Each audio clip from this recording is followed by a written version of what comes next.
দ্বিতীয়তে মই এটা সৰু ফিগাৰ এটা আমি নিটৰ ৰিজাল্ট দিয়াৰ পিছত প্ৰত্যেকবাৰে আজমল ফাউণ্ডেশ্যনৰ কিমান ষ্টুডেণ্টে নিটত কোৱালিফাই কৰিলে তাৰ বিষয়ে আমি এটা ব্যাখ্যা দাঙি ধৰো কিন্তু আমি অসম চৰকাৰে ৰাজ্যিক যুৱ আয়োগ এটা গঠন কৰিছিলো আৰু যুৱ আয়োগটোক আমি মূলতঃ দায়িত্ব দিছিলো যে আমাৰ ইকোনমিক ভাৱে যিখিনি অৰ্থনৈতিক ভাৱে পিছপৰা ছাত্ৰ ছাত্ৰীসকলক আমি যাতে মেডিকেল এণ্ড ইঞ্জিনিয়াৰিং এডমিশনৰ কাৰণে আমি প্ৰশিক্ষণ দিব পাৰো বৰ্তমান আমি এই অনুষ্ঠানটো ডিব্ৰুগড় আৰু তেজপুৰত আমি চলাই আছো তেজপুৰটো নতুন ডিব্ৰুগড়টো পুৰণা ডিব্ৰুগড়ত এলএন বুলি এটা ইনষ্টিটিউটৰ লগত লগ লাগি আমি এই কামটো কৰি আছো আৰু এইবাৰ আপোনালোকে জানি ভাল পাব যে 220 গৰাকী ষ্টুডেণ্টে এপিয়াৰ কৰিছিল ডিব্ৰুগড়ত তাৰে 130 গৰাকী ষ্টুডেণ্টে মেডিকেল এণ্ড ইঞ্জিনিয়াৰিঙত সিট পাইছে আৰু এই 153 গৰাকীৰ ভিতৰত 3 জনে এইমছতো সিট পাইছে গতিকে চৰকাৰৰ পৰা আমি যেটো এটা প্ৰয়াস আৰম্ভ কৰিছিলো যে এটো আজমল ফাউণ্ডেশ্যনে সব কৰে তেনেকুৱা এটা হ'ব নালাগে ৰাজ্যিক যুৱ আয়োগৰ ফালৰ পৰা আমি ডিব্ৰুগড়ত যেটো আৰম্ভ কৰিছিলো হি এবাৰ 220 জন ষ্টুডেণ্টৰ ভিতৰত 153 জনক পাৰ কৰাইছে বা পাস কৰাইছে আৰু বৰ্তমান প্ৰায় 600 ষ্টুডেণ্টে ডিব্ৰুগড়ত সৰকাৰী প্ৰশিক্ষণৰ সুবিধা লৈ আছে এটি যে খুব এটা প্ৰফেশনালি কৰা হয় তেজপুৰত CSRL বুলি এটাৰ লগত আমি লগ লাগি কৰি আছো আৰু এই বছৰতে নলবাৰী শিলচৰ আৰু যোৰহাটতো ৰাজ্যিক যুৱ আয়োগে এনেকুৱা প্ৰশিক্ষণ কেন্দ্ৰ মুকলি কৰিব 5টা প্ৰশিক্ষণ কেন্দ্ৰ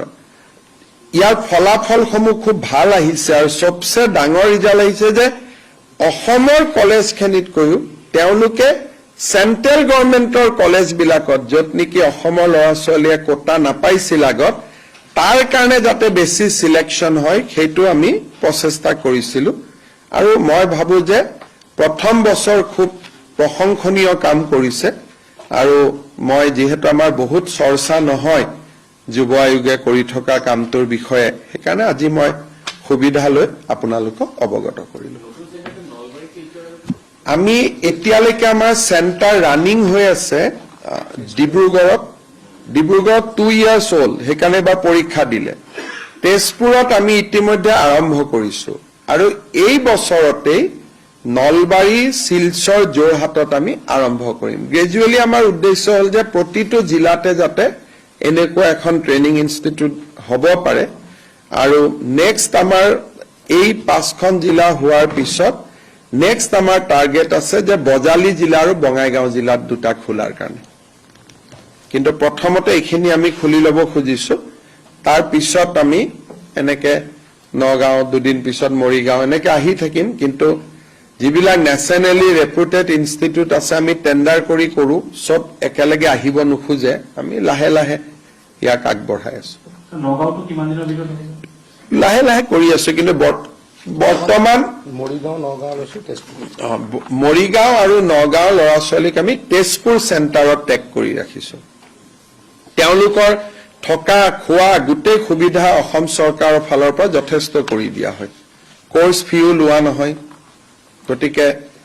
লাহে লাহে থকাৰ কাৰণে আমি হোষ্টেল বিলাক ঠিক কৰি দিছো আৰু এক্সপান্ড কৰিব লাগিব আমাৰ এই প্ৰচেষ্টাটো কিন্তু জাস্ট আমি এটা যোৱা বছৰ আৰম্ভণি কৰিছিলো কিন্তু যথেষ্ট সফলতাৰ মুখ দেখিছে লাহে লাহে ই এক্সপান্ড আমি কৰি কৰি গৈ থাকিম যাতে দুখীয়া আৰু মধ্যবিত্ত ল'ৰা ছোৱালীয়ে আজিকালি টিউশন হোৱাৰ কাৰণে মেডিকেল ইঞ্জিনিয়াৰিঙত দুখীয়া আৰু মধ্যবিত্ত ল'ৰা ছোৱালীয়ে নাপায় সেইকাৰণে দুখীয়া আৰু মধ্যবিত্ত ল'ৰা ছোৱালীয়ে গুৱাহাটীৰ এলএন চেণ্টাৰত সোমাবৰ কাৰণে বহুত ফিজ দিব লাগে একেটা এলএন ডিব্ৰুগড়ত চৰকাৰী খৰচত একে শিক্ষক আমাৰ দুখীয়া ঘৰৰ ল'ৰা ছোৱালী বা মধ্যবিত্তৰ ল'ৰা ছোৱালীয়ে কৰিব পাৰিছে এইটো এটা আমাৰ গভৰ্ণমেন্টৰ বাই নেক্সট ইয়াৰ ই আৰু বহুত এক্সপান্ড হ'ব কেতিয়া ফৰ্ম ফিল আপ বিষয়টো এইটো তাতে তেওঁলোকে জানে লোকেলি কৰে এতিয়া ডিব্ৰুগড়ত আমাৰ 600 ল'ৰা ছোৱালীয়ে পঢ়ি আছে তেজপুৰত আমাৰ এতিয়ালৈকে 106 জন ষ্টুডেণ্টে পঢ়ি আছে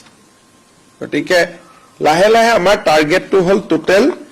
এই বছৰত আমি 1000তকৈও বেছি যাতে আমি প্ৰত্যেকটো চেণ্টাৰত ল'ব পাৰো নলবাৰীত 1000 শিলচৰত 1000 যোৰহাটত 1000 কাৰণ এতিয়া আমাৰ মেডিকেল ইঞ্জিনিয়াৰিং সিট মিলি প্ৰায় 10000 মান সিট অসমত আৰু চেন্ট্ৰেল কোটা মিলি হৈ যায়